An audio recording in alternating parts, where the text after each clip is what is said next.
Ende nuk ka një marrëveshje përfundimtare për takimin maraton për gati 6 orësh i zhvilluar të martën në Rom, ndërmjet administratorët të deleguar të Milanit Giorgio Fulane dhe Iglitares ka shënuar hapa pozitiv.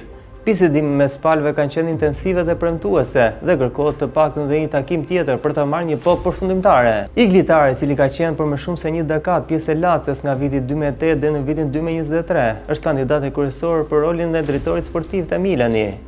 I sulmuesi shqiptar gëzon mbështetjen e plotë të Zlatan Ibrahimović, që ka një rol vendimtar në këtë klub. Gjatë takimit në Rom janë diskutuar edhe tema të rëndësishme si kompetenca që do t'i kishte drejtori i ri, strategjitë e merkatos, si dhe emri i trajnerit të ardhshëm. Një çështje e nxehtë në Casa Milan, sidomos pasi ardhmja e Sergio Conceição duket e pasigurt, edhe pse Milani mund të fitojë dhe Kupën e Italisë.